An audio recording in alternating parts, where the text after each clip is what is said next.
Hello there. Welcome to the Website Mastery Podcast, the companion to the 90-day Website Mastery Program. This is episode 24. That's me and Pascal Fintoni. Pascal is with us right now. How are you, Pascal? I'm very well. Always looking forward to talking about websites and content creation. Fascinating subjects. We wanted to find a way to continue to share more advice and insights about making your website work harder and for you to feel proud about your website again. Each episode will comprise of 4 segments. We have the You Ask, We Answer. We have website stories where we've gone out and found a topical piece of content and we discuss it. We've got the website engine room where we offer 2 apps or software solutions where you as a website manager or content creator, it's going to help you create a website that you're really proud of. And finally, of course, the call to action. Everything should always have a call to action. And the call to action, we give you one change or adjustment that you could be doing right now on your website to make things that bit better.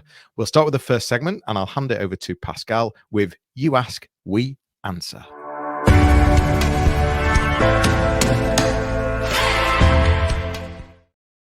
Now, this is fascinating. This question actually came about when I spotted a LinkedIn conversation. Actually became a very animated conversation that was started by my good friend Richard Tubb. And it was all to do with him getting a question actually from somebody from the IT industry. So we are in a kind of professional services domain. And this idea of, should I share my fees and prices on my website? The thing is, I'm worried that people are going to reach the wrong conclusion by just seeing a price and exclude me based on price alone that to them may seem too high. And then this debate really kind of became alive. It was a good example of what LinkedIn can do. And we're going to actually repurpose that as an article with naming all the participants. But that's interesting, because even in a business to consumer world, pricing is tough terms of deciding which price you're going to go for, but how do you explain? How do you express value? And how do you avoid as well this friction when people get to check out and there's additional prices that we're not aware of? And then, of course, you've got the business to business because projects are unique. They sometimes it's very, very hard to capture it and then publish it on your website. And then there's, of course, the concern that what if the competition was to go around your website, see your prices, and try and undercut you? So it's very emotionally charged, isn't it? This business of prices on website. But I'm going to turn over to you, Jonny. What say you?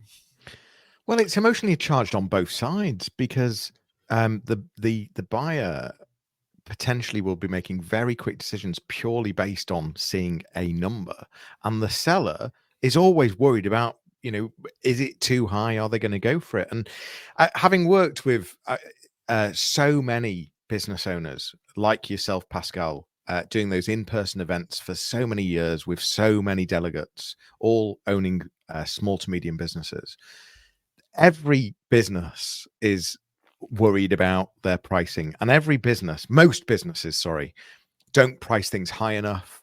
They're too scared. They don't want to talk about the price. They want to, save that till the last moment. They don't want to show it on the website. And all the buyer's interested in a lot of cases, is the price. You can spend days writing a proposal and send over a 30-page document. And which page do they look for first? Well, all they're interested in is where's the price. And so much. Go on. That's all that time I spent on my exec summary and all that time I spent on describing my training program. But I learned thanks to other sales professionals that the tactic that I use now, if I get a request very, very quickly, I send what I call an overview proposal. So it takes less time on my part to describe everything we're going to do. The price is there, and we'll explain how we can break it down. Because if I'm going to get a rejection, I'd rather have it if I only spend a couple of hours, not a couple of days. But if I take you back to the website, and let's begin with B2C. So the stats, the research is out there. The consumers want to know the price of what they're going to buy, and we're going to talk about physical items primarily, although it could be digital as well. But the number one grumble is that there's always surprises and additional cost at the checkout time, and people absolutely hate this. And so that's exactly like the airlines, isn't it? So that's what they're renowned for, and perhaps buying tickets. There's always that additional fee, and that, So I fully agree. And if you're in the airline industry, I guess you can get away with it because every airline does it.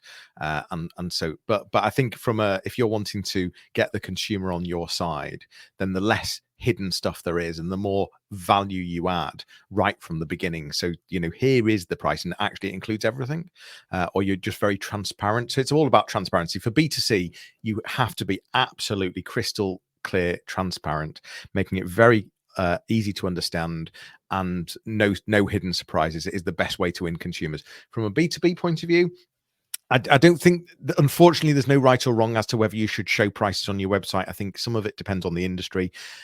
But I think giving guides, giving some understanding of price is really helpful. I think what it does is actually it speeds up the process of finding the right clients, because ultimately, and this is the message that I give to small businesses, is that ultimately the price should be the right price. Forget whether you're going to sell it or not.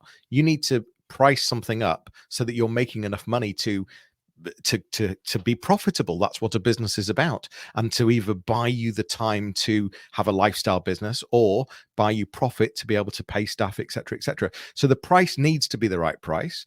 Don't be shy of the price. Have it at the level that it needs to be, and then actually use it to sift out the people that aren't going to spend that sort of money, and it actually saves a lot of time. So I think having prices on websites is a good idea, and yes, because on a B2B point of view, a lot of projects are a bit more individual, a bit more unique, a bit more bespoke. You can use things like case studies to demonstrate. You might be wondering, our prices. Well, here's an example. We did this, and this for this type of industry. This is the results we got. And by the way, this was the sort of spend that they spent with us. And so that is one way out of many ways of just giving an idea of costs. I like what you're saying, which is there's no right or wrong. You make a decision. You don't feature the prices, but you have to probably then put pressure on yourself in terms of the value statements and more. If you're going to put the prices, they have to be meaningful, because ultimately you could argue just a price, a bunch of numbers on the web page. I'm still no further forward as a potential buyer to understand the why you derive that price. So case studies I like because they can correlate. I've seen people actually putting packages together. See, actually, if you're unsure and if you're looking, we will have a conversation, but here's an example of, item 1, 2, 3, 7, and 12 combined together. This is the bracket that would be looking at. I've seen examples as well, particularly in the IT industry, where they do a very good job to describe the structure of the proposal as well. That could be actually very, very interesting. So listen, the price is between X and Z, but actually when you receive the documentation from us, this is what how we're going to break it down for you. So I think showing just enough of the how you do what you do, which is a phrase that I use a lot, can be very, very helpful. But judging by the reaction on LinkedIn for when my friend Richard Tubb mentioned it, it's an ongoing debate. So with that in mind, viewers and listeners, please let us know what is your position, but also have you seen good example, particularly in B2B, but also B2C, of how people go about communicating not just the price, but communicating the value and how they do what they do. And on that note, we will move to website stories.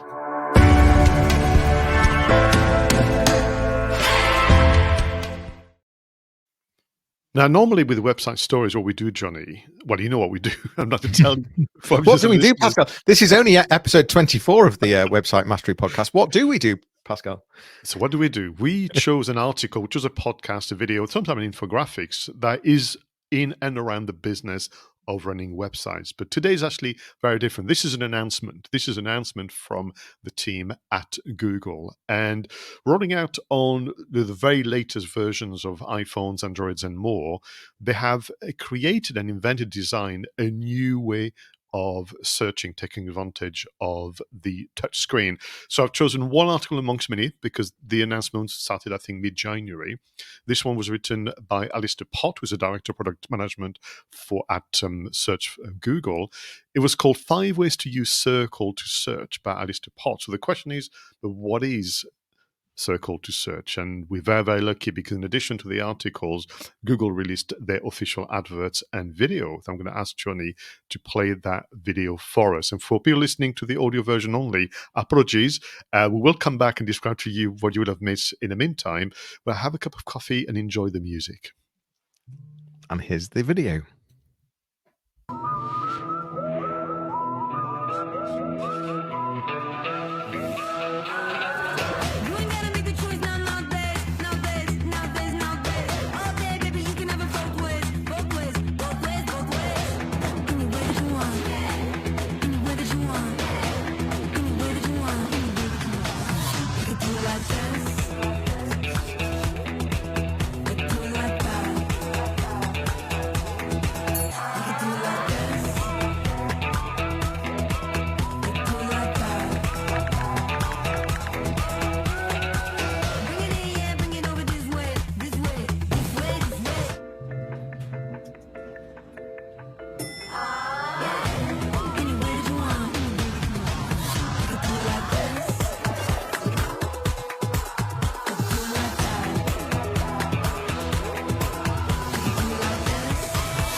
Thank you very much. So what we have now, and it's rolling out a little bit surely, starting of course with the latest iterations of smartphones, is this idea of an individual who sees an image.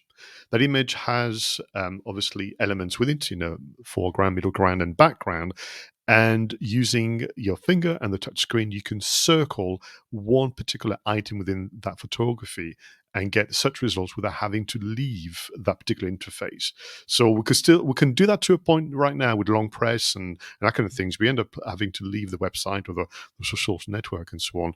And here what we have demonstrated by the video, and again, please do go online to find out the official information.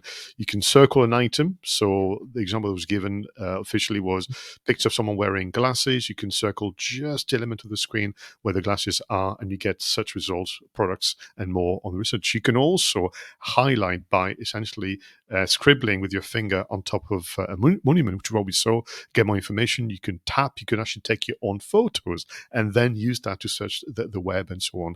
And what is fascinating to me is we didn't get, well, I would say Google didn't get the result they were hoping for with voice search necessarily, although it is part of what we do. But this one feels actually very innovative and disruptive. And I wonder what the impact is on all of us with our almost photography marketing. Because if in future your customers can go on your website on a mobile phone and see one of your products and they want more information, are they going to circle it? Are they going to scribble on it? Are they going to long press? They're going to be able to do a number of innovative interaction that actually, to be honest with you, will save us a fortune in tech development for ourselves, Jonny, to begin with. But do we need to prepare for that and change the way we approach photography? Yeah, so for people that are listening, I mean, Pascal has explained, but just very simply, you see a great picture of someone, and you think, "Oh, I like those shoes. I want those shoes." All you need to do is with your finger on an iPhone, on an iPad, whatever, circle it with your finger, and all of a sudden, Google goes and finds those same shoes online, and you've got a link to buy them, etc. So it's very clever. Very clever indeed, and this, you can interact on any website whatsoever, and any picture across the web. So Pascal, your background is very very visual. Sorry, as a video producer. This, in fact, takes me back to days when I'm producing PowerPoint slides, and you're like, Jonny, they need to look a lot better than that, Jonny. Come on. But what you're suggesting as a visual person, that there's an opportunity here for ensuring that we get that interaction with our photographs. So it's on the table that if we've got really good photography and photography that's very easy to scribble on or to circle, because there's items in there that people might be interested in or might want, whether it be not necessarily to even buy. You might squiggle the Eiffel Tower in a picture to then find out more information about the Eiffel Tower, for example. So it's how we need to up our game on photography to grab this opportunity. And I wonder whether, so listen, this is barely a month or two old as an announcement, and it's rolling out. So luckily we have time to prepare, but we should learn from the past. We always get caught out as small businesses sometimes because we're so busy. And, is there something in there where in future, Johnny, you find yourself actually telling people, circle this as an action on the website? Are we going to get to a position where actually, forgive me, the squiggle would be on us as individuals, and they would bring up our LinkedIn profile and maybe where we've been a guest on podcasts and that kind of thing. So, one thing that I'm always very critical of Google, not with regard to tech development, but with examples and the case studies. It's always very, very consumer focused, and maybe they have the data for that. But I always joke that when you and I listen to the Google I/O conference, the US must be the best groomed and nation, because it's always about the barbershop or the hairdressers, the example they give, and all the restaurants. So, but I think I would, if I could, invite Google, humbly, to expand use cases to B2B in particular. But for me, I'm excited because that could be literally one of your products that is being circled for additional information. You can find yourself maybe at a conference talking, Johnny, and you've brought a picture on the screen, on all those large screens, and said, people, grab your mobile phone, point the camera to the screen, long press, and you're going to get more information about this program that I'm promoting. So I'm excited about it, because the more we can get interaction, the longer people are going to stay in and around your content ecosystem. And what wouldn't you take advantage of the touchscreen technology? And the fact that for the better part of 3 decades, someone like Google has been gathering an enormous amount of data, and now with AI, the speed in which they can match your search request is just extraordinary. I can even visualize having a picture where perhaps this whilst I'm saying it out loud, it might sound a bit cheesy, but I think if it's done well, you've got an image of someone maybe holding their hands out, holding their palm flat, something on their palm, and there's a big call to action: circle this, and you're then taken to whatever it might be, something intriguing or interesting, or actually just find out more about it, or whatever. But I can see using signals within the photography to actually create the engagement as well. So yeah, there's lots of opportunity there, and I'll anything that's going to increase engagement on a website, well, you're going to start feeling more proud, aren't you? I'll give you a last example. Just come to my listening to you in the film industry. As you know, big fan. I'm involved with the Film Marketing Academy as well. Film posters, and you circle elements within the poster to actually get extra teaser content. Nice, yeah. Bit of a treasure hunt, which is actually not dissimilar to what you described. If you take the trouble to seek out information using the circle, the squiggle, the long press, and the zoom in and that kind of things, you'd be rewarded with additional content that others will have missed, like the Easter eggs. Yeah, I like that a lot. It's time for the website engine room.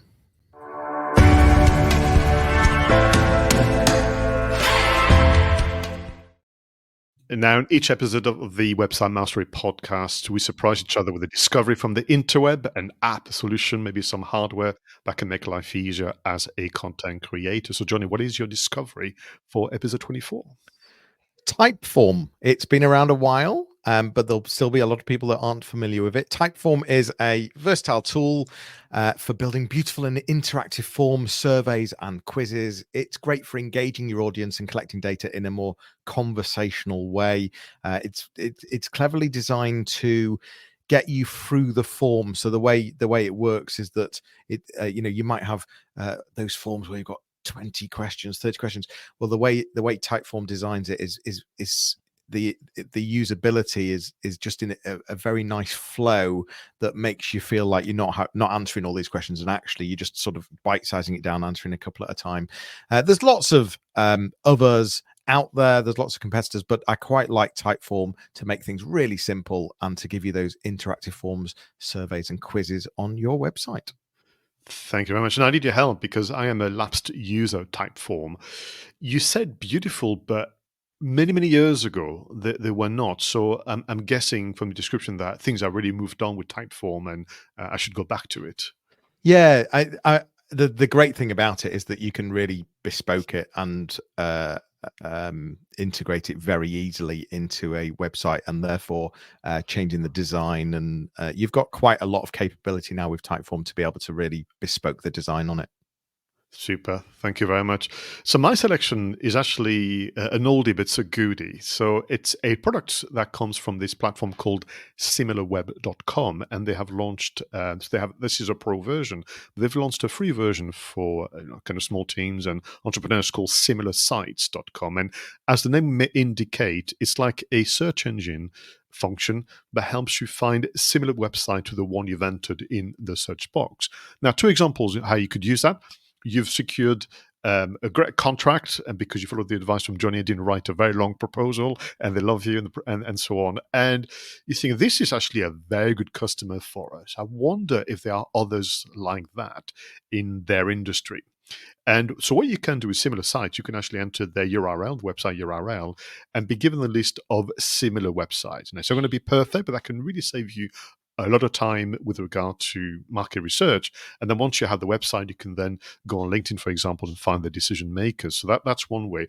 The other way, which is more in line with what we're talking about today with websites, around content curation. So I've shared that a lot, as advice, which is to share the news from the industry that you're targeting or use, to kind of find a way to be always in the know in terms of changes and development in your industry. And the way to do that is, of course, to follow those in the business of gathering that information, websites and social networks. So if you have your go-to news website and you feel like it's time for a refresh, if you have your go-to, let's say, membership organization, your go-to conference, what I would do then is use their URL, put that on similarsites.com, and find all the other news websites, all the other conferences and more that you may not know of for a number of reasons, and just add to your bank of resources for content curation and more.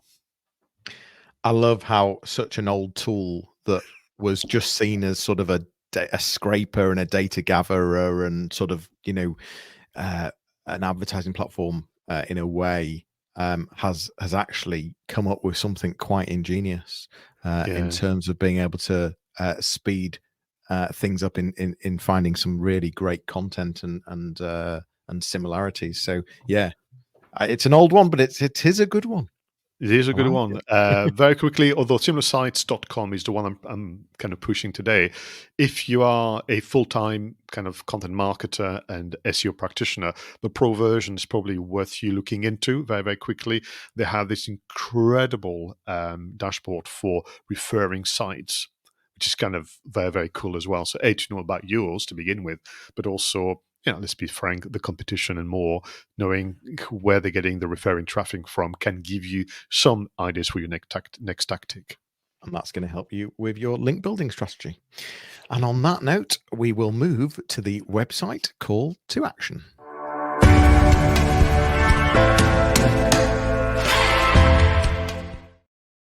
This is about the one change, the one adjustment that you should be making right now to make your website work harder for you and for you to feel prouder of your website. So, Jonny, what is your call to action? So we are looking for more clients. We're looking for more customers. One of the ways to do that is to get more people to your website, to get them to spend longer on your website. So how can we increase our search engine optimization? How can we increase our engagement time and engagement? Well, my simple call to action for this episode is related content. So think about content that is related to the content that's on that particular page, whether it be related products, whether it be related services, whether it be related blog content, podcast content, user guides, technical information. What related content have you got, and how can you start showing those related articles, related products, related items on the different pages that you've got? So if I go on to one of your white papers, it shows me some related blog content. It shows me some related services, related products, and likewise spinning it completely around. When I'm on a service page, I want to see the related resources and articles that are available. And that's a great way to keep users engaged, but it's also a great way to build trust, to show users that you have a lot more depth of products or services or content around the thing that they're interested in. So it's related content. Nice, easy, quick call to action. It's nice and easy. And actually, what is lovely about this is a lovely exercise to do because it makes you reconnect with your content as well. And you see the correlations as well. And I've seen some lovely examples. Sometimes it's very much like we'd expect, which is at the bottom of the article.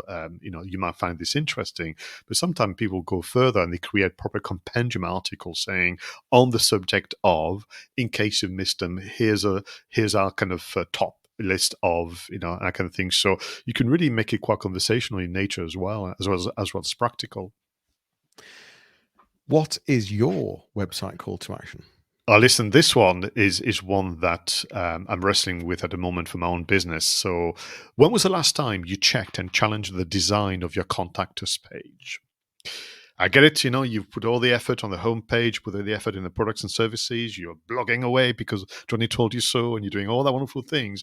And because I think psychology, because it's the last bit on the menu options on the far right, people forget it. But very often it's neglected because it certainly doesn't really follow the style, the tone of voice, the design elements, and so on. And I think this being almost your farewell moment, it could be, for the living, for someone leaving the website because you're going to move on to something else.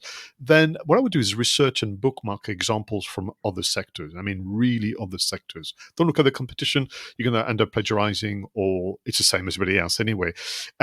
Almost quite like a scrapbooking of those contact us pages and use them for inspiration. Put together a bit of a brief, bit of a kind of schematics, and talk to your design agency. But I think it's important to make the contact us page just as enjoyable to get to than the homepage. It's one of the most visited pages on most websites, and there is your absolute opportunity to stand out, to be a bit unique, and to make people absolutely want to pick up that phone or click that email or fill out that form, wherever it might be. There is your opportunity. So I love the idea of, because it's the contact us page is never thought about. It's like, well, we just want our name and address on there. And then the designer just designed something that's similar to the website, and there we go, it's done. No one ever thinks about what's on the contact us page. So I love that you're telling us to reflect, and there's your opportunity to make a big difference and create some engagement, which I think on reflection, this episode has been all about that, because not only have we talked about Google's latest feature in terms of circling and scribbling, which increases that engagement on the website. A lot of the tools and call to actions we've given you today have been around creating engagement, creating time on the website, and the pricing strategy. Well, that's what we're saying there is we're talking about how to increase user experience, how to increase getting across the value that you add, and really cutting through quite quickly in terms of, is this a good match? Is this customer, this client, is this supplier, is this company the right match? And really sort of helping that process along, and not giving the hidden extras at the end, but also giving them some kind of price as some kind of guide. So I think on reflection, it's about engagement, and it's about being transparent. Yeah, and if you can sense a hint of surprise on Johnny's voice, is because I'm surprised too, because we don't confer, we don't communicate, we kind of research separately, we add our findings into the show notes, and then it kind of comes together. So people could accuse us of doing what we're talking about, They certainly could. This is the sort of stuff that we just love on a daily basis, and even better when moments like this happen and we realize that everything we've just talked about is ticking one or two very important boxes. All we're after is for you to start feeling proud of your website again. And that's it for today. This was episode 24 of our new podcast series, the audio companion to the 90-day website mastery program. For more information, please visit 90daymarketingmastery.com, and you'll be able to book your discovery call with either myself or Pascal. We'll be back with another episode. In the meantime, feel free to send your questions, share your preferred apps and links to your website once you've made the changes we've spoken about, because we'd love to give you a shout out. Thanks for being here. Thanks for listening. We've been live. We're also on the podcast. You might be listening afterwards, which is great. Maybe you're watching afterwards on YouTube. Tell your friends is what I'm trying to say.